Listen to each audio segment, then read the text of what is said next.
नमस्कार दोस्तों, जय हिंद। मैं सोनू अहलावत स्वागत करता हूं आपका राइजिंग भारत के एक और नई वीडियो में। जब दुनिया के अलग अलग कोने में लोग वैलेंटाइन वीक सेलिब्रेट कर रहे थे, उसी बीच अमेरिका ने सीरिया में घुस के वैलेंटाइन सेलिब्रेट किया और ऐसा सेलिब्रेट किया कि 1/4 सीरिया ही खत्म कर दिया।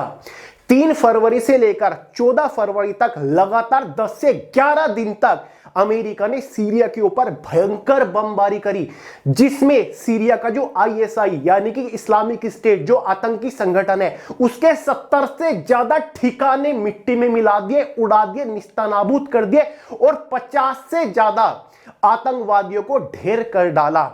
अमेरिका ने ये जो हमला किया सीरिया के ऊपर, ये ऑपरेशन होकाई के द्वारा किया गया, यानी कि अमेरिका ने एक ऑपरेशन चलाया, ऑपरेशन होकाई, जिसके जरिए 1/4 सीरिया अमेरिका ने खत्म कर दिया। जी हां दोस्तों, और जब डोनाल्ड ट्रंप से पूछा गया मीडिया के द्वारा कि सीरिया के ऊपर यह हमला क्यों किया गया, तो यहां पर डोनाल्ड ट्रंप ने बिना झिझक के कहा कि यह सीरिया के ऊपर एक बदला था, यह हमने बदला लिया है। जी हां, और आतंकवाद की कमर तोड़ने के लिए सीरिया के अंदर जो इस्लामिक स्टेट है आईएसआई, उनकी कमर तोड़ने के लिए यह हमारा एक जवाबी हमला था।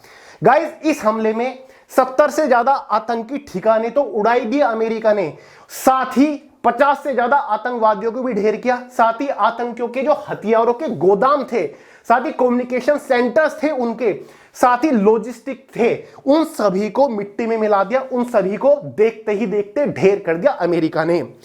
अमेरिका ने इस मिशन में अपनी सबसे सर्वश्रेष्ठ शक्ति का इस्तेमाल करा, यानी कि जो सबसे शक्तिशाली फाइटर जेट थे ना अमेरिका ने के, उनको अमेरिका ने इसमें इस्तेमाल करा, जैसे कि F-15E स्ट्राइकर ईगल। जी हां, जिसको सबसे खतरनाक फाइटर जेट माना जाता है। इस हमले में ऑपरेशन होकाई में अमेरिका ने इसका भी इस्तेमाल किया, साथ ही A-10 वार्थोग्स का इस्तेमाल करा, AC-130J का इस्तेमाल करा, साथ ही MQ-9 रीपर ड्रोन का भी इस्तेमाल इस हमले में किया गया। साथ ही घोस्ट राइडर ड्रोन जो है अमेरिका का सबसे खतरनाक ड्रोन माना जाता है, इसका भी इस हमले में इस्तेमाल किया गया। और साथ ही अमेरिका का फेमस F-16 लड़ाकू विमानों का भी इस हमले में इस्तेमाल किया गया। कहा जाता है कि 100 से ज्यादा फाइटर जेट इसमें शामिल थे। साथ ही जो जमीनी सेना थी, उसने भी सीरिया में घुसकर सीरिया के आतंकी अड्डों पर हमला किया, यानी कि हवा से भी वार किया अमेरिका ने सीरिया में, साथ ही धरती से भी, यानी कि जो जमीनी सैनिक थे उन्होंने भी, जो थल सेना होती है, उन्होंने भी उसको खत्म किया सीरिया में घुस के। अब पहला सवाल यह उठता है कि भाई अमेरिका ने किस बात का बदला लिया, क्यों अमेरिका ने 1/4 सीरिया खत्म कर दिया, क्यों आईएसआई के अचानक से सारे अड्डे उड़ा दिए? तो उसका सबसे बड़ा कारण है कि दिसंबर 2025 में, एग्जैक्ट डेट अगर बताऊं 13 दिसंबर 2025 में अमेरिका के 2 सैनिक और साथ ही 1 अमेरिकी नागरिक को घात लगाकर सीरिया के आतंकवादियों ने मार दिया था, जिसमें से एक थे सेना के सार्जेंट विलियम्स हावर्ड बाय और साथ ही एडगर टोरेस टोवर, ये दोनों शामिल थे। घात लगाकर इनको मौत के घाट उतारा था। ठीक है, अब सवाल उठता है कि ये दोनों सैनिक साथ ही अमेरिका का नागरिक सीरिया में कर क्या रहा था? देखिए, कुछ टाइम पहले, कुछ सालों पहले अमेरिका की निगरानी में, ठीक है, अमेरिका की अध्यक्षता में, जिसका लीडर अमेरिका था, एक ऑपरेशन चलाया गया था जिसका नाम था ऑपरेशन इनहेरेंट रिजोल्व। तो ऑपरेशन इनहेरेंट रिजोल्व के समर्थन में ये सैनिक सीरिया के अंदर तैनात थे। सीरिया में एक जगह, एक शहर है पलमायरा, वहां पर ये तैनात थे। तब घात लगाकर इन दोनों सैनिकों को मार दिया। इन दोनों सैनिकों की मौत का बदला लिया है डोनाल्ड ट्रंप ने 1/4 सीरिया खत्म करके। जी हां, जो कि अपने आप में बहुत बड़ा कदम है। अब सवाल उठता है कि ऑपरेशन इनहेरेंट रिजोल्व है क्या, जिसके तहत ये दोनों सैनिक वहां पर तैनात थे। देखिए, ऑपरेशन इनहेरेंट रिजोल्व जो है, ये एक ऑपरेशन है जो कि शुरू किया गया था 2014 में।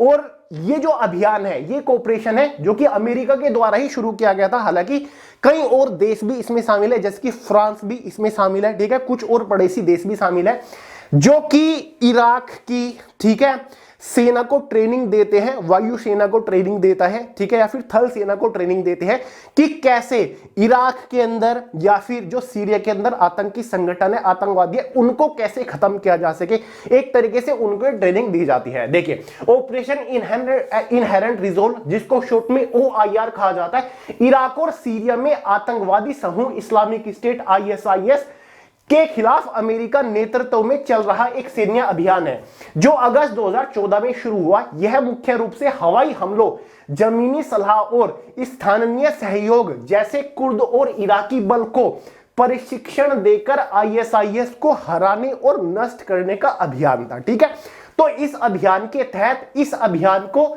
सपोर्ट करने के लिए कुछ सैनिक भी वहां पर गए हुए थे, जिसके तहत ISIS के आतंकवादियों ने घात लगाकर इन सैनिकों को मारा और इसका बदला लिया है यहां पर डोनाल्ड ट्रंप ने, अमेरिका ने। अगर हम मैप को समझे, क्योंकि आपके माइंड में एक और सवाल बन सकता है कि भैया मैप को अगर हम देखें तो सीरिया यहां पर दिखता है, ये जो रेड कलर दिख रहा है ये छोटा सा सीरिया है, ठीक है, और अमेरिका आपको यहां पर दिख रहा है, यूनाइटेड स्टेट ऑफ अमेरिका। तो कैसे अमेरिका ने इतनी दूर से सीरिया के ऊपर हमला कर दिया? वे जो सारे फाइटर जेट थे उन्होंने इतनी लंबी दूरी कैसे तय करी? इतने सभी देशों के ऊपर होकर इन्हें गुजरना पड़ा होगा। तो भाई ये देश अपने मतलब इन देशों में ये कैसे इजाजत दे रहे थे कि फाइटर जेट उड़ रहे हैं इन देशों के ऊपर से? देखिए, ऐसा नहीं होता गाइस कि अमेरिका ने यहां से अटैक कर दिया। सीरिया ये रहा, सीरिया के कुछ पड़ोसी देश है, जैसे कि टर्की उठा लो, बिल्कुल लगा हुआ देश है, साथ ही इराक उठा लो, ठीक है, जॉर्डन उठा लो, ठीक है, इजराइल है, समझ गए, सऊदी अरब है, ये सारे के सारे वो देश हैं जो कि अमेरिका की सपोर्ट में है। और इन देशों के अंदर अमेरिका के एयर बेसिस है, यानी कि सैन्य अड्डे हैं, बहुत बड़े बड़े सैन्य अड्डे हैं। जैसे कि टर्की में तो एक बहुत बड़ा सैन्य अड्डा है, इराक में भी बहुत बड़ा सैन्य अड्डा है, जॉर्डन में तो इतना बड़ा सैन्य अड्डा है कि वहां पर 10,000 से ज्यादा सैनिक तैनात है। और अमेरिका के जितने भी एडवांस टेक्नोलॉजी वाले हथियार या फिर फाइटर जेट या फिर मिसाइल है, वो सारी की सारी जॉर्डन एयरबेस पर तैनात है। तो भाई अमेरिका ने जो ऑपरेशन होकाई के तहत सीरिया को दबोचा है यहां पर, वो इन एयर बेसिस की मदद से ही दबोचा है, ठीक है, इन एयर बेसिस की मदद से ही अटैक किया है। ये नहीं कि यूनाइटेड स्टेट से यहां पर सीधा मिसाइल या फिर फाइटर जेट भेजे। यहां पर जो है ना वो अड्डे हैं, उनको जो एयर बेसिस है उनके तहत दबोचा है। अब अमेरिका यही तो चाहता है, अमेरिका डोनाल्ड ट्रंप क्या चाहते हैं कि वो लगभग हर एक देश के साथ सैन्य डील करे, हर एक देश के साथ अपना सैन्य अड्डा बना ले, ताकि हर एक देश उससे डरे, हर एक देश की सिर पर छाती पे वो जाके बैठ जाए। जैसे कि बहुत टाइम से अमेरिका क्या चाहता है अमेरिका बांग्लादेश से कि वहां पर अपना सैन्य अड्डा लगा सके, ताकि वो भारत के ऊपर वहां से दबाव बना सके, चीन के ऊपर वहां से दबाव बना सके, और पाकिस्तान के अंदर भी सैन्य अड्डा बनाने की फिराक में है बहुत टाइम से, ठीक है, अमेरिका। तो भाई यही चाहता है अमेरिका कि देश के अलग अलग कोने में, दुनिया के अलग अलग कोने में, अलग अलग देश पर मैं अपनी पहुंच स्थापित कर लूं, ताकि हर एक देश के ऊपर नजर रख लूं। अभी कुछ ही टाइम पहले आपने सुना होगा ग्रीनलैंड के पीछे अमेरिका पड़ा हुआ था, डोनाल्ड ट्रंप पड़े हुए थे। ग्रीनलैंड में क्या करना चाहते थे डोनाल्ड ट्रंप? यही तो चाहते थे कि मैं अपना सैन्य अड्डा वहां पर स्थापित कर लूं, ताकि रसिया और चाइना के सिर के ऊपर मैं जाके बैठ जाऊं, ठीक है, तो इस वजह से चाहते थे। तो ये भाई एक बहुत बड़ा मिशन हाल ही में किया है अमेरिका ने, डोनाल्ड ट्रंप ने, जो कि हर एक देश को इससे सीखना चाहिए कि अगर उसके सैनिक को आंच भी आती है तो उसका नतीजा क्या होगा, उन्हें सोच लेना चाहिए। हालांकि इसी लाइन पर अब भारत भी है। जैसे ही पाकिस्तान के आतंकवादियों ने, ठीक है, भारत के नागरिकों को मारा था पहलगांव में, आप देख लो, शहीद हुए थे, ठीक है, तो भारत ने तुरंत स्ट्राइक करी थी और उसका बदला लिया था, क्योंकि गाइस अब ऐसे ही काम चलेगा, ऐसा ही एक्शन होना चाहिए। तो अमेरिका पहले से ही ऐसा ही एक्शन लेता है, फिर चाहे वो बराक ओबामा का टाइम पर हो, बिल क्लिंटन के टाइम पर हो, ठीक है। तो भाई हाल ही में एक मिशन किया गया अमेरिका द्वारा, ऑपरेशन होकाई, जिसके तहत सीरिया का जो आतंकी संगठन है ISIS, उनके ठिकानों को यहां पर उड़ा दिया गया, खत्म कर दिया गया। यहां पर आप देख सकते हैं न्यूज में आजकल यही छाया हुआ है। ये जो ऑपरेशन चला लगभग 3 फरवरी से लेकर वैलेंटाइन डे के दिन तक, यानी कि 14 फरवरी तक चला। अब जाके इसके रिगार्डिंग ऑफिशियल अपडेट्स निकल के आई है मीडिया में, इसके ऊपर डोनाल्ड ट्रंप ने खुल के बोला है, समझ गए। तो चलिए दोस्तों, ये था सारा अपडेट जो कि मैंने आपको प्रोवाइड करा दिया है। आपको इस चैनल का कंटेंट पसंद आ रहा हो, जनरल नॉलेज आप अपनी यहां तक ले जाना चाहते हो उच्च स्तर पर, ठीक है, देश विदेश के मुद्दों को बहुत ही सिंपल सरल भाषा में आप समझना चाहते हो तो इस नई चैनल को अभी सब्सक्राइब कर लो, बेल आइकन को ऑल पे सेट कर लो। बाकी सारी थ्योरेटिकल इंफॉर्मेशन वगैरह मैं आपको टेलीग्राम ग्रुप के अंदर भी देता रहता हूं। राइजिंग भारत के टेलीग्राम ग्रुप भी है जिसका लिंक वीडियो के नीचे डिस्क्रिप्शन बॉक्स में, ठीक है। तो चलेगा, आज के इस वीडियो में इतना ही था, मिलते हैं कल एक और इंटरेस्टिंग वीडियो के साथ, तब तक के लिए जय हिंद।